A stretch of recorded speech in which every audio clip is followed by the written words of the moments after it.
chanting nation for meditation. Subscribe today for all types of artis, mantras, stotras, and don't forget to press the bell icon.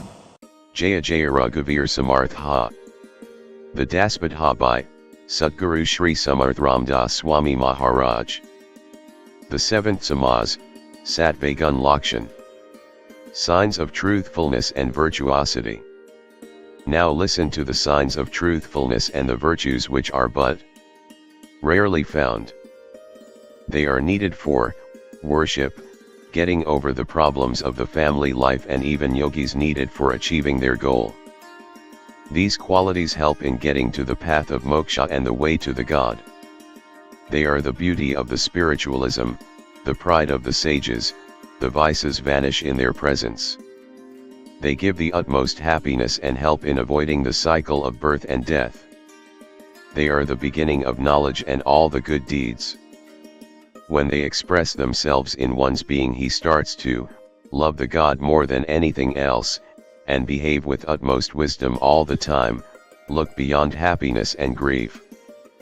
The people who possess these qualities are all the time interested in spiritualism, ready to help others, very pure at heart, clean from within and without, studious, induce others to study, ever ready to part with anything they possess for the needy, able to imbibe the preaching of the Vedas and follow them immediately, always on the lookout for pilgrimages where they not only visit the holy shrines but renovate those which need it and build hostels for accommodating the poor worshippers free of cost, and also schools which teach and preach the real knowledge and prepare big gardens. They make sure that water and other things of daily need will be available aplenty. They are willing to give all that they have for providing food and shelter to those who don't have it, and all this is done by them without any expectation from anyone, including the God. They offer all they have to the God, don't eat anything till they have offered the best food prepared that day to the God.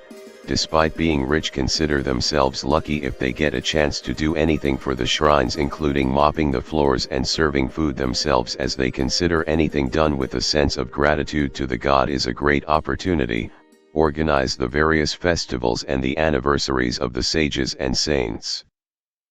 They are very excited to listen to the preaching of the saints, wherein there is praise of the God, as they consider the God as an inseparable part of them.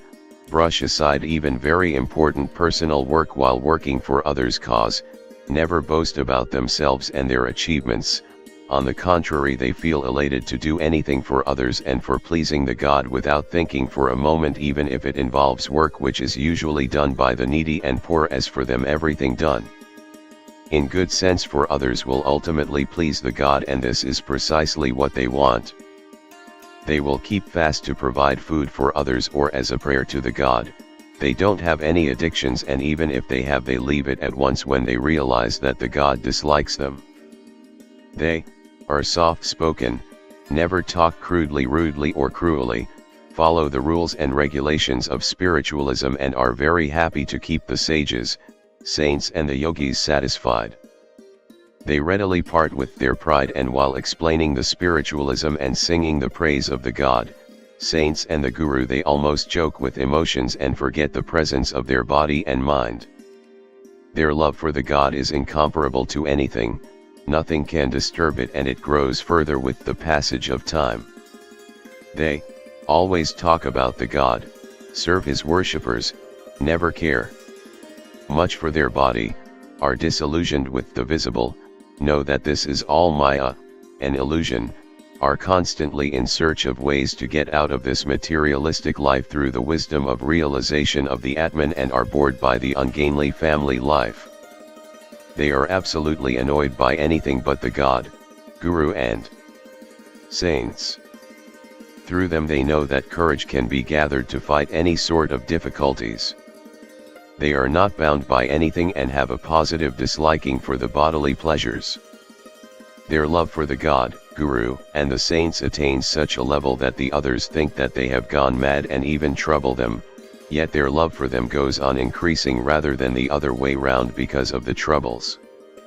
They get intuitions from the God himself, their mind is full of the thoughts about the real self, and all their doubts vanish. They want to use their body for the cause of others. They are at utmost peace with themselves, and forgiveness and kindness come naturally to them. They welcome anyone who visits them, and considering the visitor as God, they serve him. They never refuse shelter to anyone. They have conquered their desires and lust, and also have full control over their senses and their demands. They don't vie for anything except the God. They know that one has to bear one's own cross, and also that the destiny can't be changed but can be molded in such a way that whatever it has to offer in the form of sufferings can be borne with courage and calmness of mind, a quality which makes them unafraid of any damn calamity. They are ready to part with all their people, property, money, and everything for the sake of the God. Even if they become poor and nobody helps them and are therefore living in utterly filthy environment, they still refuse to refrain from uttering the God's name all the time, and also never blame the God come what may.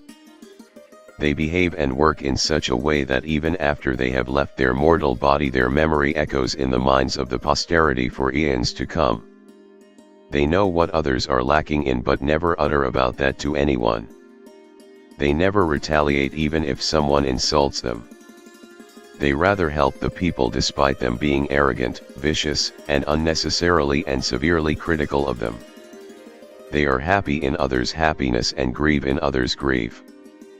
They, after being authorized by the Guru and if asked for by others, teach them the morals, ethics, and rules and regulations to be followed while living in a society and also while following spiritualism. They leave no stone unturned while helping anyone who needs it by all their means and might. Sri Samarth sums the Samas up by saying that these people have a liking only for the religion and the God, and they are happy in that only. They get over all the obstacles in their lives which are destined without much ado because of the possession of these qualities. They acquire the wisdom of distinguishing between soulfulness and otherwise, which leads them to the path of the real knowledge. They get the knowledge of the self by hearing about it, thinking about it, and constantly trying to imbibe it. Thus they ultimately get the moksha because of the possession of these qualities. End of the 7th Samas. Jaya Jaya Raghuvir Samarth Ha. Chanting Nation for meditation. Subscribe today for all types of artis, mantras, stotras, and don't forget to press the bell icon.